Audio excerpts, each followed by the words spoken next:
बच्चों, हम 12वीं कक्षा गणित की पाठ्य पुस्तिका का अध्याय 3 मैट्रिक्स पढ़ रहे हैं। पिछले भागों में हमने मैट्रिक्स गुणन और मैट्रिक्स में योग की संक्रियाओं के बारे में जानकारी प्राप्त की। आज के इस भाग में बच्चों हम मैट्रिक्स की धनात्मक पूर्णांक घातों के बारे में जानकारी प्राप्त करेंगे और परिवर्त मैट्रिक्स क्या होता है, उसके क्या गुणधर्म होते हैं, इस पर चर्चा करेंगे। तो देखिए, किसी मैट्रिक्स की धनात्मक पूर्णांक घातें किस प्रकार परिभाषित की जा सकती हैं।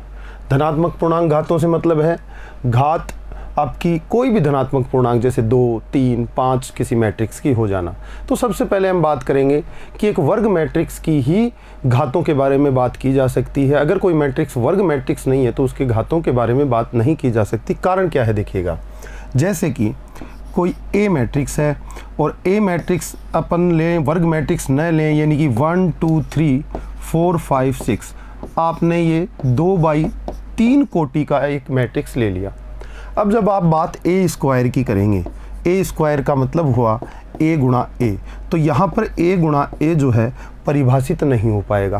कारण क्या है, देखिए ए की जो कोटि होगी वो 2 गुणा 2/3 होगी और दूसरा जो ए मल्टीप्लाई हो रहा है, एक मैट्रिक्स खुद से मल्टीप्लाई कर रहे हैं स्वयं को स्वयं से, तो ये भी 2/3 हो जाएगी। तो देखिए, पहला मैट्रिक्स ए है जिसमें स्तंभों की संख्या 3 है और दूसरा मैट्रिक्स भी ए है, इसमें पंक्तियों की संख्या 2 है।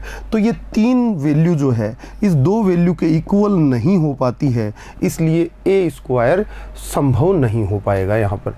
लेकिन अगर ये वर्ग मैट्रिक्स होता बच्चों, यानी कि ये 3/3, एक और इसका ले लूँ कि पंक्ति बना दूँ 7, 8 और 9, तो ये यहाँ पर जो आपका मैट्रिक्स है ये हो जाता आपका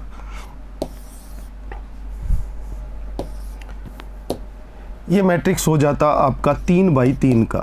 इस स्थिति में ये वर्ग मैट्रिक्स कहलाता, और वर्ग मैट्रिक्स कहलाता तो ए की जो कोटि है वो 3/3 होती और दूसरा ए जो मल्टीप्लाई हो रहा है वो भी स्वयं ही है, तो इसकी भी 3/3 होती। तो जितनी पंक्तियां हो, जितनी स्तंभ उतनी पंक्तियां इसमें हो जाती। ये दोनों वैल्यू बराबर होते ही आप गुणन संभव कर देते और ए स्क्वायर प्राप्त हो जाता। तो सबसे पहले ये कहा जाएगा कि मैट्रिक्स की जो धनात्मक पूर्णांक घातें हैं तभी संभव हो सकती हैं जब मैट्रिक्स क्या हो, वर्ग मैट्रिक्स।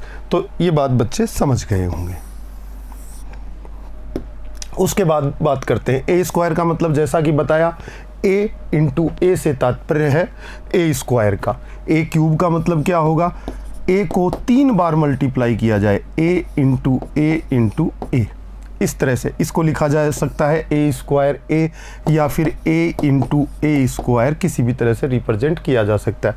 तो ये सारी धनात्मक पूर्णांक घातें, ए की पावर n से तात्पर्य है n टाइम ए को आपस में मल्टीप्लाई किया जाए, और वो संभव भी हो जाएगा जहाँ ए को क्या होना चाहिए, एक वर्ग मैट्रिक्स होना चाहिए। बात यहाँ पर लिखी गई है, इस स्थिति को अभी उदाहरण देकर एक स्पष्ट किया गया था। आगे देखिए कि किसी भी स्वेच्छ धन पूर्णांक m और n के लिए निम्न परिणाम आसानी से स्थापित किए जा सकते हैं बच्चों। वो परिणाम क्या हैं, जैसे कि a की पावर m है इंटू a की पावर n है। फॉर एग्जाम्पल a स्क्वायर है और a क्यूब है, ये दोनों आपस में मल्टीप्लाई हो रहे हैं। जहाँ पर a क्या है, वर्ग मैट्रिक्स है, ये पहले ही बता दिया गया है। अगर घात लगी हुई है तो उसको वर्ग मैट्रिक्स होना होगा, नहीं तो धनात्मक पूर्णांक घात परिभाषित नहीं होगी।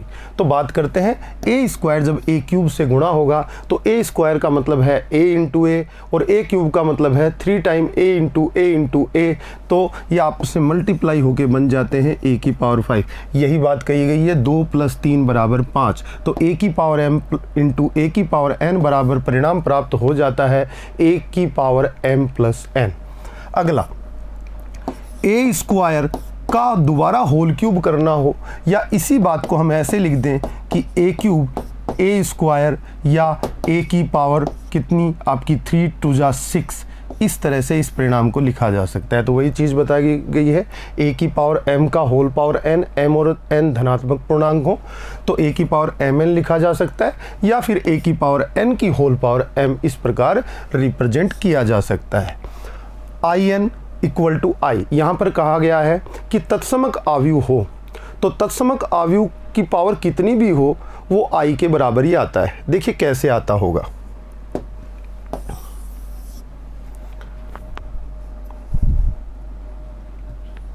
यहाँ पर देखिए मैं यहाँ पर एक आई ले लेता हूँ आपके सामने, आई यानी कि तत्समक आयु 2/2 का ले रहा हूँ, 1001। मैंने कहा आई स्क्वायर की वैल्यू निकालूं, इसका मतलब क्या होगा आई इंटू आई, और आई एक वर्ग मैट्रिक्स भी है तो ये संभव हो पाएगा।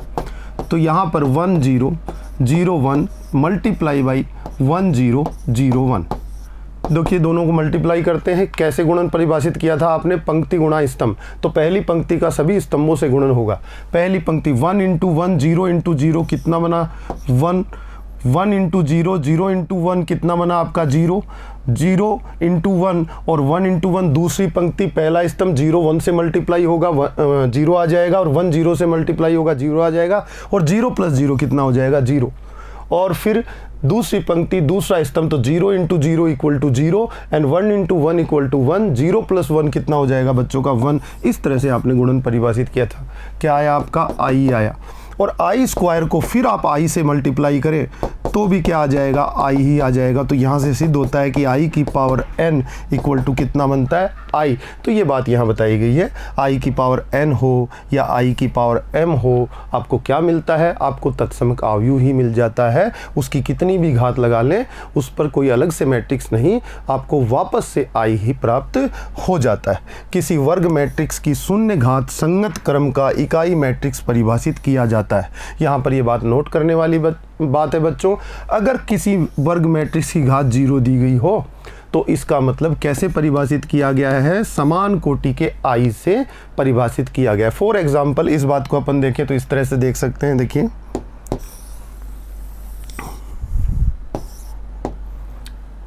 एक ए मैट्रिक्स है और ए मैट्रिक्स की वैल्यू है 1 2 3 4। मैंने कुछ इस तरह से ले ली। आपको कहा गया A0, A0 का मतलब क्या होगा? समान कोटि का आई, आई का मतलब क्या होगा यहाँ पर? 1001। मतलब ए की जो कोटि थी वो कितनी थी? 2/2।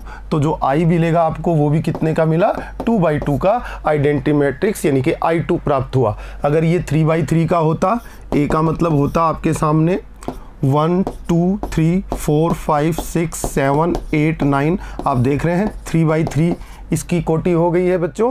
तो जब ए की पावर आप शून्य घात परिभाषित करेंगे तो समान कोटि का आई प्राप्त होगा, यानी कि क्या प्राप्त होगा? I3। I3 का मतलब क्या होता है? 1 0 0 0 1 0 0 0 1। ये 3/3 का यानी कि 3 कोटि का क्या हो गया? आपका तत्समक आयु हो गया। यहाँ पर आपको ये बात बच्चों समझाई गई।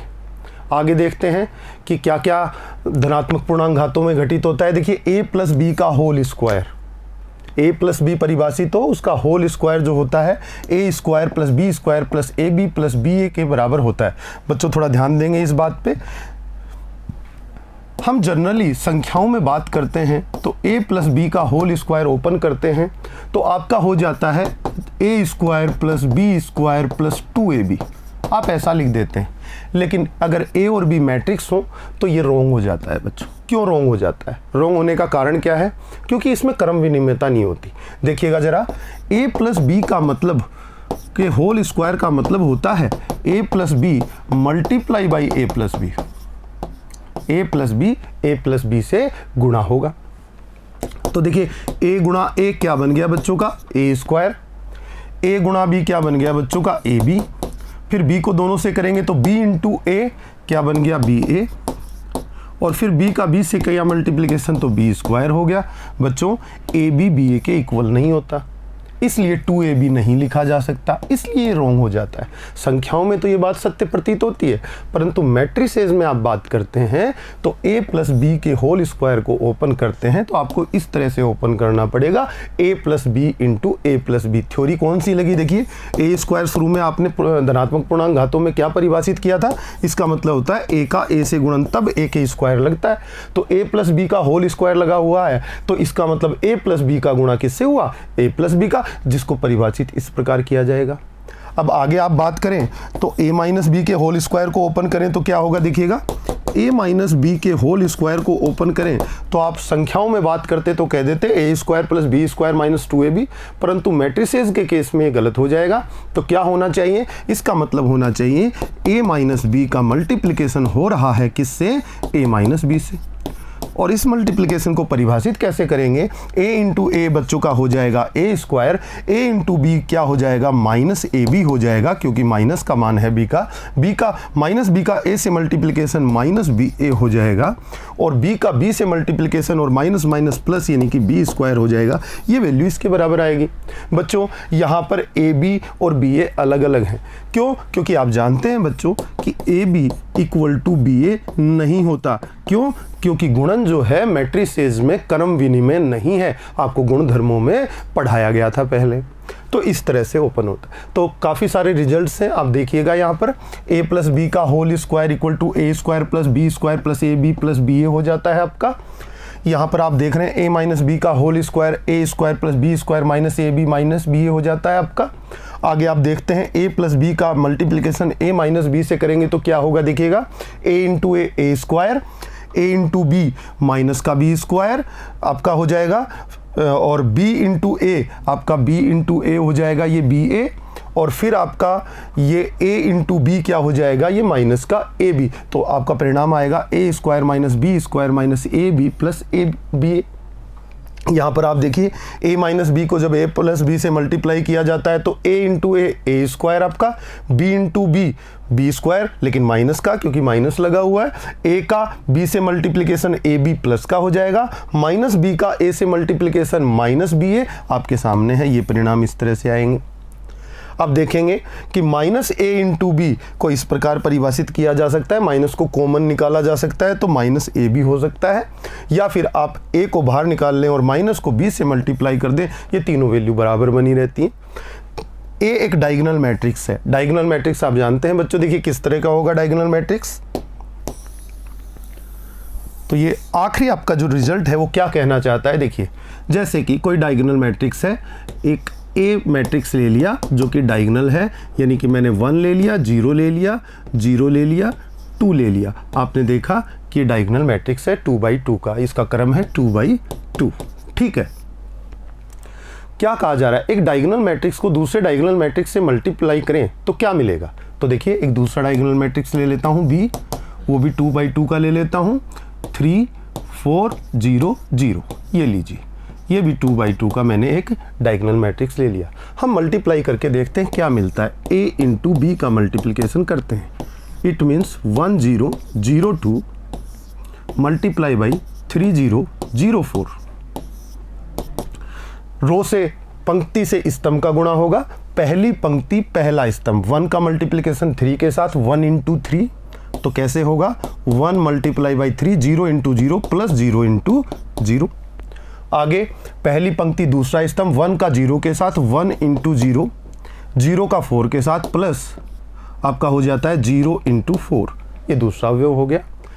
दूसरी पंक्ति पहला स्तंभ मल्टीप्लाई करेंगे 0 इंटू 3, बच्चों का 0 इंटू 3 हो जाता है, प्लस 2 इंटू आपका 0 हो जाता है, तो ये 2 इंटू 0, तो ये दूसरी पंक्ति पहला स्तंभ हो गया। अब दूसरी पंक्ति दूसरा स्तंभ की बात करेंगे तो 0 इंटू 0 प्लस 2 इंटू 4, 2 इंटू 4, आपके पास जो रिजल्ट निकल कर आया देखिएगा, ये वैल्यू कितनी हो गई आपकी 3 हो गई। ये वैल्यू आपकी कितनी हो गई 1 इंटू 0 और 0 इंटू 4 क्या हो गया 0 ही हो गया।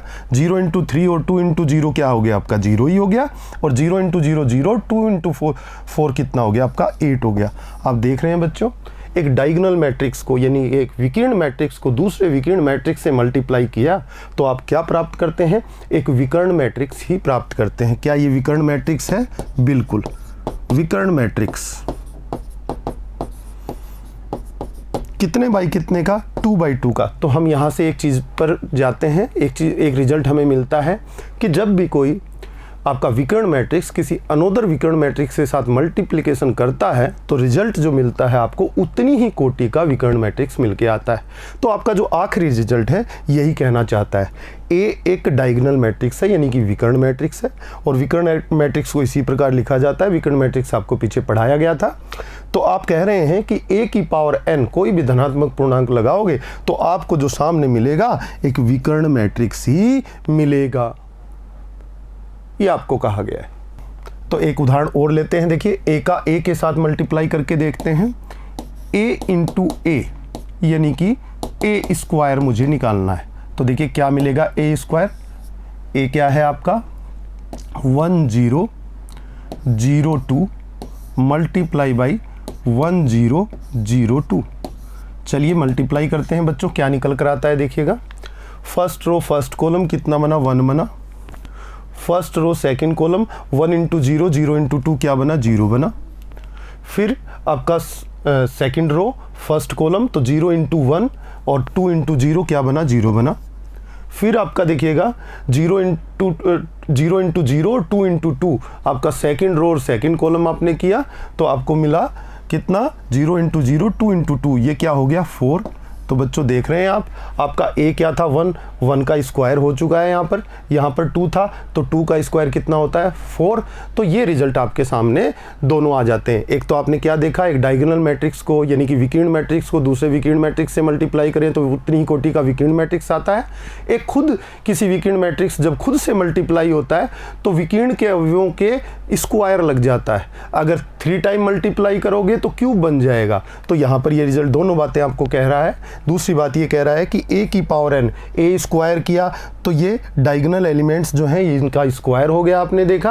अगर क्यूब करते तो इनका क्या हो जाता बच्चों क्यूब हो जाता। इसी तरह अगर पावर 4 लेते हैं तो डायगोनल जो है उसके एलिमेंट के पावर 4 लग चुकी होगी रिजल्टेंट मैट्रिक्स में। लेकिन रिजल्ट आपको कैसा मिलेगा, डायगोनल मैट्रिक्स ही मिलेगा, जिसको हिंदी में विकीर्ण मैट्रिक्स कहते हैं। तो बच्चों देखा आपने कि ये आपकी पूर्णांक घातें थी। अब परिवर्त मैट्रिक्स के बारे में बात कर लेते हैं। किसी मैट्रिक्स का परिवर्त मैट्रिक्स क्या होता है देखिए आगे। परिवर्त मैट्रिक्स ट्रांसपोज किसी मैट्रिक्स का, देखिए सिंपली अपन एक मैट्रिक्स ले लेते हैं, मैट्रिक्स 1 2 3 4 5 6 आप ये ले रहे हैं। तो जब इसका ट्रांसपोज निकालना हो तो हम कहेंगे इसकी पंक्तियां स्तंभों में बदल जाए और स्तंभ पंक्तियों में बदल जाए तो ऐसा मैट्रिक्स इसी मैट्रिक्स का परिवर्त मैट्रिक्स कहलाता है, जिसको इंग्लिश में कहते हैं ट्रांसपोज ऑफ ए मैट्रिक्स। तो देखिए पहली पंक्ति को स्तंभ बना दूंगा मैं, ये कितनी बाई कितनी, कोटि क्या है 2/3 है इसकी। पहली पंक्ति को पहले स्तंभ में कन्वर्ट कर दूं तो 1 2 3 पहली पंक्ति स्तंभ के रूप में लिख दी। फिर दूसरी पंक्ति को दूसरे स्तंभ में कन्वर्ट कर दूं 4 5 6। तो बच्चों ये जो मैट्रिक्स प्राप्त हुआ ये ए का परिवर्त मैट्रिक्स कहलाएगा। इसको डिनोट करने का तरीका है ए का ट्रांसपोज, ए के ऊपर टी लगा दो या फिर बच्चों ए डैश, ए के ऊपर डैश लगा लो। दोनों ही स्थितियां एक ही बात कहती हैं, दोनों तरीकों से रिप्रेजेंट कर सकते हैं। तो यहाँ पर आपने देखा इसकी कोटि 3/2 हो चुकी है। तो m/n कोटि का कोई मैट्रिक्स हो तो उसका परिवर्त मैट्रिक्स जो आप निकालेंगे उसकी कोटि भी चेंज हो जाएगी, क्योंकि पंक्तियां स्तंभों में बदल जाएंगी और स्तंभ पंक्तियों में बदल जाएंगे। तो कोटि m/n है तो n/m हो जाएगी। तो यही बात कही गई है, देखिए परिभाषा में आप समझ गए होंगे। यदि किसी मैट्रिक्स ए के सभी पंक्तियों को स्तंभों में तथा स्तंभों को पंक्तियों में बदल दिया जावे तो इस प्रकार प्राप्त मैट्रिक्स ए का परिवर्त मैट्रिक्स कहलाता है, जिसे ए के ट्रांसपोज से या ए डैश से प्रदर्शित करते हैं। ये बात बच्चे समझ गए होंगे। तो यहाँ पर आप देख पा रहे हैं कि ए की कोटि m/n है तो ए ट्रांसपोज की कोटि n/m होगी, क्योंकि स्तंभ पंक्तियां बन जाएंगे और पंक्तियां स्तंभ बन जाएंगे। ये आपने यहाँ पर चीज़ देख ली होगी। बच्चों आगे बढ़ते हैं, परिवर्त मैट्रिक्स का एक और उदाहरण लेते हैं। देखिए ए एक मैट्रिक्स है तो आपने ए का ट्रांसपोज निकाला तो आप देखिए क्या कहेंगे, पहली पंक्ति इसका ऑर्डर नोट कीजिए, इसका ऑर्डर कितना है 2/3 यानी कि कोटि है 2/3, 2 पंक्तियां 3 स्तंभ। ए ट्रांसपोज या फिर बोल दीजिए आप ए डैश निकालते हैं या ए ट्रांसपोज निकालते हैं तो पहली पंक्ति स्तंभ में कन्वर्ट करेंगे 3 1 2, पंक्ति के एलिमेंट 3 1 2 जो बन गए हैं स्तंभ के एलिमेंट 3 1 2। दूसरी पंक्ति को दूसरे स्तंभ में कन्वर्ट करेंगे 5 4 6। ये लीजिए कितनी पंक्तियां हो गई, 3 पंक्तियां हो गई। स्तंभ कितने हो गए, 2 हो गए। तो आप देख पा रहे हैं ऑर्डर चेंज हो गया। ये m/n था तो यहाँ पर n/m आ चुका है। तो यहाँ पर ये चीज़ देखने को मिलती है बच्चों के कि जो कोटि है, ऑर्डर है, वो बिल्कुल चेंज हो जाता है, क्योंकि पंक्तियाँ स्तंभ बन जाते हैं और स्तंभ पंक्तियाँ बन जाते हैं। तो आपने बच्चों ट्रांसपोज को समझा। अब कुछ और बातों पर गौर करते हैं, इसके गुणधर्म क्या है आप खुद ही बता दीजिए। ए के ट्रांसपोज का दोबारा ट्रांसपोज निकाल दूं तो क्या होगा, इस ए ट्रांसपोज की पंक्तियों को स्तंभों में बदल दूं तो पंक्तियां देखो 3 5 स्तंभ में बदलूंगा। पहली पंक्ति पहला स्तंभ, फिर दूसरी पंक्ति दूसरा स्तंभ, फिर तीसरी पंक्ति 2 6 है तो स्तंभ बना दूंगा इसको तीसरा। तो क्या आया 2/3 का मैट्रिक्स प्राप्त हुआ। बच्चों ये तो ए के बराबर ही है, तो बच्चों का क्या आ गया, ए आ गया। यानी कि एक बार पंक्तियों को स्तंभों में बदला और पुनः पंक्तियों को स्तंभों में बदला तो फिर वही मैट्रिक्स प्राप्त हो जाता है। तो आप कहना चाहते हैं ए के ट्रांसपोज का अगर ट्रांसपोज निकाला जाए तो वो क्या आ जाता है, खुद स्वयं ए ही प्राप्त हो जाता है। तो इस तरह के कुछ गुणधर्म हैं परिवर्त्य मैट्रिक्स के जो आपको जानने चाहिए बच्चों, उन पर गौर कीजिएगा। आगे बात करते हैं, एक उदाहरण और लेते हैं कि आई का ट्रांसपोज क्या होगा। आई मतलब आपका तत्समक अवयव हो गया, विकीर्ण के अवयव 1 रहेंगे, बाकी के सब 0 रहेंगे। 3/3 का मैट्रिक्स है, तो इसका ट्रांसपोज निकाल के देखते हैं। देखिए I3 है, इसका मुझे ट्रांसपोज निकालना है, या मैं ऐसे भी लिख सकता हूँ I3 है, इसका मुझे डैश निकालना है। ट्रांसपोज और डैश का मतलब समान होता है, परिवर्त्य होता है। आई का परिवर्त्य मुझे निकालना है। पहली पंक्ति देखिए 1 0 0, बच्चे इसको स्तंभ में कन्वर्ट कर देंगे। 1 0 0 पहली पंक्ति से पहला स्तंभ बना दिया है। दूसरी पंक्ति 0 1 0, तो मैंने ये 0 1 0 दूसरा स्तंभ बना दिया है बच्चों। फिर मैंने तीसरी पंक्ति ली 0 0 1, तो इसको तीसरा स्तंभ बना दिया 0 0 1। बच्चे देखेंगे इसको, यहाँ पर क्या हो जाएगा आपका 3/3 हो जाएगा बच्चों। तो ये I3 का ट्रांसपोज क्या आया आपका, आई ही स्वयं आ गया। आई यही तो था आपका, आई का ट्रांसपोज आई ही हो जाता है, यहाँ पर हम सिद्ध कर चुके हैं। ठीक है, आगे कुछ गुणधर्मों पे बात करेंगे। देखिए यदि ए और बी उपयुक्त कोटि के मैट्रिक्स हैं तथा ए ट्रांसपोज बी ट्रांसपोज क्रमशः उनके परिवर्त मैट्रिक्स हैं, तो हम देखते हैं ऐसा संभव हो तो क्या क्या होता है। ये पहला गुणधर्म आपको बताया, ए के ट्रांसपोज का ट्रांसपोज ए ही हो जाता है।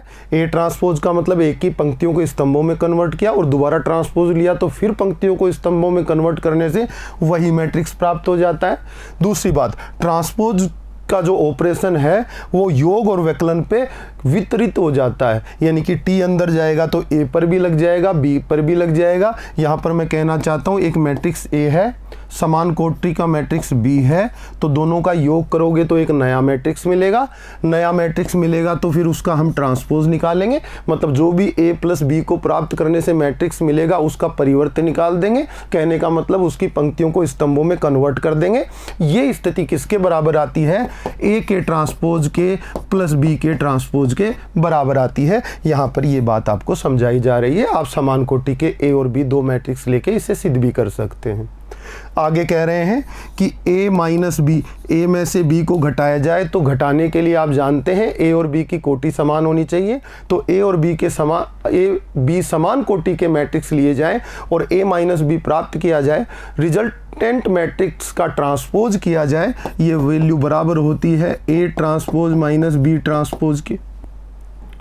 तो आप देख पा रहे होंगे कि ट्रांसपोज का जो आपका ऑपरेशन है वो a प्लस और माइनस पर वितरित हो जाता है। ठीक है, आगे क्या कहते हैं, अगर कोई मैट्रिक्स है A, जैसे कि फॉर एग्जांपल मैं इसे हटा देता हूँ, एक एग्जांपल लेते हैं इसके लिए। जैसे कोई मैट्रिक्स है A और A की वैल्यू है 1 2 3 4, ये A की वैल्यू हो गई। कहा जा रहा है K A से मल्टीप्लाई किया जाए तो K इंटू A क्या हो जाएगा, ये आपका हो जाएगा K 2K 3K 4K। आपने अदिश राशि से गुणा समझा था मैट्रिक्स को, सभी अवयवों को गुणा कर दिया जाता है तो Ka की वैल्यू आ गई। Ka का ट्रांसपोज निकाला जाए, Ka का ट्रांसपोज निकाला जाए तो देखिए क्या हो जाएगा, Ka का ट्रांसपोज हो जाएगा, पहली पंक्ति को पहली स्तंभ में K 2K को लिख दूंगा स्तंभ, फिर दूसरी पंक्ति 3K 4K ये स्तंभ में कन्वर्ट कर दूंगा और 4K।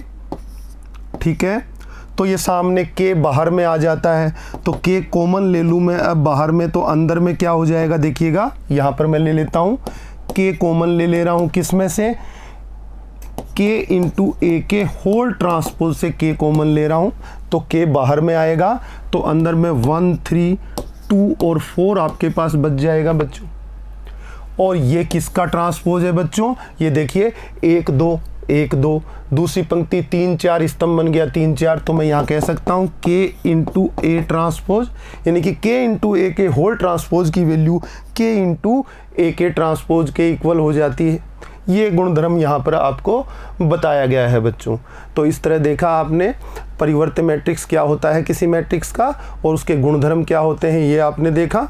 आगे के भाग में हम सममित और विषम सममित मैट्रिक्स के बारे में चर्चा करेंगे बच्चों। आज के लिए इतना ही, धन्यवाद।